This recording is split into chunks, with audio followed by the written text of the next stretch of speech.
Hello RCB fans, ನಾನು ನಿಮ್ಮ ಮಂಡ್ಯ ದುರ್ಗ ಯಶವಂತ್. ಇವತ್ತು ನಾವು ಯಾವ್ದ್ರ ಬಗ್ಗೆ ಮಾತಾಡ್ತಾ ಇರೋ ಅಂತ ಆಲ್ರೆಡಿ ತಮ್ಮನೇಲಿ ನೋಡಿದೀರಾ. ನಾಳೆದು ಮ್ಯಾಚ್ ಇದೆ, ಅಂದ್ರೆ ನಾಳೆ ಒಂದಿನ ಗ್ಯಾಪ್ ಇಟ್ರೆ ನಾಳೆದು ಮ್ಯಾಚ್ ಇರುತ್ತೆ. SRH versus RCBದು.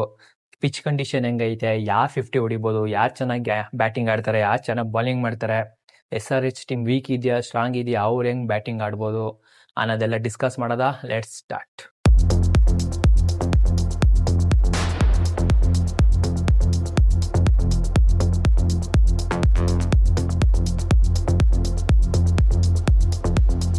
ವರ್ಷ ಎಲ್ಲ ಕಳೆದೋಗಿ ಈಗ ನಮ್ಮ RCB ಡಿಫೆಂಡಿಂಗ್ ಚಾಂಪಿಯನ್ಸ್ ಆಗಿ ಮತ್ತೆ ರೀ ಎಂಟ್ರಿ ಕೊಟ್ಟಿದ್ದಾರೆ 2026 ಅಲ್ಲಿ.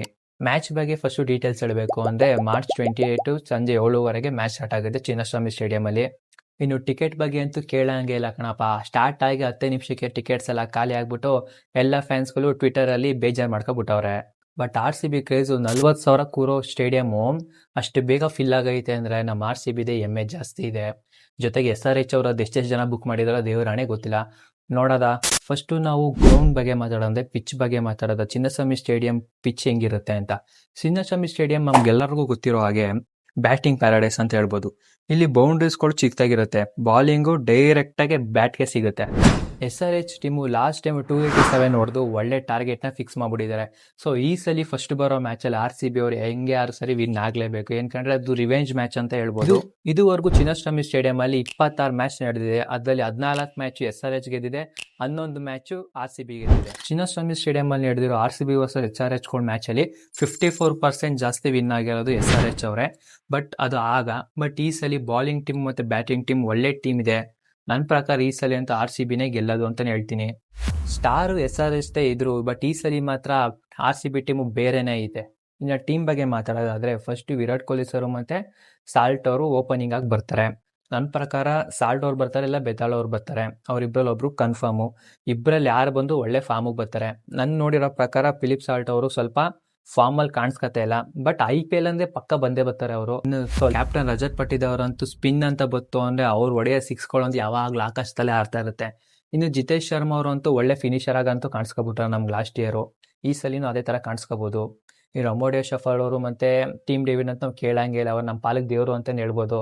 ಯಾವಾಗೆಲ್ಲ ಸ್ಲೋ ಸ್ಕೋರಿಂಗ್ ಇರುತ್ತೆ, ಅವರಿಬ್ರು ಚೆನ್ನಾಗಿ ಹೊಡೆದೊಡ್ ಬಾರ್ಸ್ ಮಾಡಬಿಡ್ತಾರೆ. ಸೊ ಆ ನಂಬಿಕೆ ಜಾಸ್ತಿ ಆಯ್ತು ನನಗಂತೂ. ಇನ್ನು ಬಾಲಿಂಗ್ ಲೈನಪ್ ಅಂತ ಬತ್ತು ಅಂದ್ರೆ, ಕುರ್ನಲ್ ಅವರಂತೂ ಆಲ್ರೌಂಡರು. ಅವರು ಬಾಲಿಂಗು ಚೆನ್ನಾಗಿ ಮಾಡ್ತಾರೆ, ಬ್ಯಾಟಿಂಗು ಚೆನ್ನಾಗಿ ಆಡ್ತಾರೆ. ಭುವನೇಶ್ವರ್ ಅವರಂತೂ ಒಳ್ಳೆ ಫಾಸ್ಟ್ ಬಾಲರು, ಸೂಪರ್ ಆಗಿ ಬಾಲಿಂಗ್ ಮಾಡ್ತಾರೆ. ನಾನು ನೋಡಿರೋ ಮಟ್ಟಿಗೆ ಈ ಸಲ ಅವರು ಜಾಸ್ತಿ ವಿಕೆಟ್ ತಗೋಬಹುದು ಅಂತ ಅನ್ಕೊಂಡಿದೀನಿ.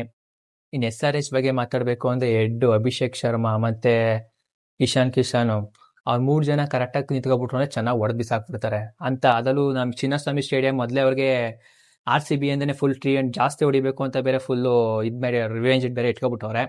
ಹಾಗಾಗಿ ನೋಡೋದ ಹೆಂಗ್ ಆಡ್ಬೋದು ಅಂತ. ಅವ್ರದ್ದು ಟೀಮ್ ಬ್ಯಾಟಿಂಗ್ ಲೈನಪ್ ಚೆನ್ನಾಗೈತೆ, ಬಟ್ ಬಾಲಿಂಗ್ ಸ್ವಲ್ಪ ಕಮ್ಮಿ ಇರೋದು. ಅಭಿಷೇಕ್ ಶರ್ಮಾ ಮತ್ತೆ ಟ್ರಾವಿಸ್ ಹೆಡ್ ಅವ್ರನ್ನ ಸ್ಟಾರ್ಟಿಂಗ್ ವಿಕೆಟ್ ತೆಗ್ಬಿಟ್ರೆ ತುಂಬಾ ಒಳ್ಳೇದು. ಏಂತಕ್ಕೆ ಅಂತ ಹೇಳ್ತೀನಿ ಕೆಲಸ. ನಾನು ನೋಡಿರೋ ಮಟ್ಟಿಗೆ ಮ್ಯಾಚ್ಗಳಲ್ಲಿ ಅವರಿಬ್ರು ಸ್ಟಾರ್ಟಿಂಗ್ ಔಟ್ ಆಗ್ಬಿಡ್ತಾರೆ. ಇತ್ತು ಅಂದ್ರೆ ಚೆನ್ನಾಗೇ ಸ್ಕೋರು 167, 87 ಆ ಥರ ಹೊಡೆದ್ಬಿಡ್ತಾರೆ, ಅದು ಕಮ್ಮಿ ಬಾಲ್ಸ್ಗಳಲ್ಲಿ. ಹಾಗಾಗಿ ಅವ್ರ ಪವರ್ ಪ್ಲೇನಲ್ಲಿ ಸ್ಟಾರ್ಟಿಂಗ್ ಬೇಗ ಔಟ್ ಮಾಡ್ಬಿಟ್ರೆ ಒಳ್ಳೇದು. ಅದಕ್ಕೆ ಅಂತ ಒಳ್ಳೊಳ್ಳೆ ಬಾಲರ್ಸ್ಗಳು ಇದ್ದಾರೆ ನಮ್ಮ RCB ಟೀಮಲ್ಲಿ, ಅದ್ರ ಬಗ್ಗೆನೂ ಮಾತಾಡ್ತೀನಿ. ಟಾಪ್ 3 ಬ್ಯಾಟರ್ಸ್ ಯಾರ್ಯಾರ ಮಧ್ಯೆ ನಡೀಬೋದು ಅಂತ ಅಂದ್ರೆ, Virat Kohli sir versus Pat Cummins. ಅವರಿಬ್ರು ಬಾಲಿಂಗು ಬ್ಯಾಟಿಂಗ್ ನೋಡೋದ್ರಲ್ಲಿ ಒಳ್ಳೆ ಮಜಾ ಇರ್ತದೆ.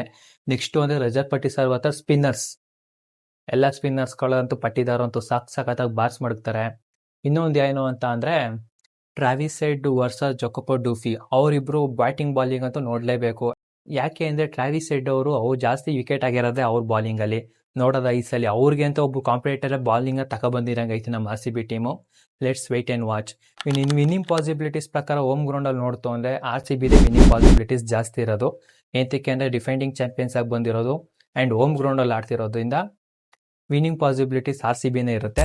ನನ್ನ ಪ್ರಕಾರ ಈ ಫಸ್ಟ್ ಮ್ಯಾಚು RCB ಗೆಲ್ಬೋದು ಅಂತಾನೆ ಅನಿಸ್ತೈತೆ. ಏಂತಕ್ಕೆ ಅಂದ್ರೆ ಡಿಫೆಂಡಿಂಗ್ ಚಾಂಪಿಯನ್ಸ್ ಆಗಿ ನಾವು ಹೋಮ್ ಗ್ರೌಂಡ್ ಅಲ್ಲಿ ಆಡ್ತಾ ಇರೋದು. ಸೊ RCB ವಿನ್ ಆಗ್ಬೋದು ಅಂತ 100% ಅನಿಸ್ತಿದೆ ನನಗೆ. ಇನ್ನೊಂದೇನು ಅಂತ ಅಂದ್ರೆ, ನಮ್ಮ ಚಿನ್ನಸ್ವಾಮಿ ಸ್ಟೇಡಿಯಂ ಅಲ್ಲಿ ನಡೀತಿರೋ ಕಾರಣಕ್ಕೆ ಒಳ್ಳೆ ಬಿಗ್ ಸ್ಕೋರಿಂಗ್ ಗೇಮೇ ನಡೆಯುತ್ತೆ ಸ್ಟಾರ್ಟಿಂಗ್ಗೆ. ಸೊ ಒಳ್ಳೆ ಜನಗಳಿಗಂತೂ ಫುಲ್ ಎಂಟರ್ಟೈನ್ಮೆಂಟ್ ಇರುತ್ತೆ, ಒಳ್ಳೆ ಟೆನ್ಷನ್ ಇರುತ್ತೆ. ಯಾರು ಗೆಲ್ತಾರೆ ಅಂತ ಫುಲ್ಲು ಕ್ಯೂರಿಯಾಸಿಟಿನೂ ಜಾಸ್ತಿ ಇರುತ್ತೆ. ನಿಮ್ಗೆ ಯಾರು ಗೆಲ್ಬೋದು ಅಂತ ಕಮೆಂಟ್ ಸೆಕ್ಷನ್ ಅಂತ ತಿಳಿಸಿ. ವಿಡಿಯೋ ಇಷ್ಟ ಆಯಿತು ಅಂದರೆ ಲೈಕ್ ಮಾಡಿ, ಸಬ್ಸ್ಕ್ರೈಬ್ ಮಾಡ್ಕೊಳ್ಳಿ, ಆದಷ್ಟು ನಿಮ್ಮ ಫ್ರೆಂಡ್ಸಿಗೆ ಶೇರ್ ಮಾಡಿ ಅಂತ. ನೆಕ್ಸ್ಟ್ ಬರೋ ಮ್ಯಾಚಸ್ ಬಗ್ಗೆ ಇದೇ ಥರ ವಿಡಿಯೋ ಮಾಡ್ತೀನಿ ಅಂತ. ಓಕೆ ಫ್ರೆಂಡ್ಸ್, ಬಾಯ್.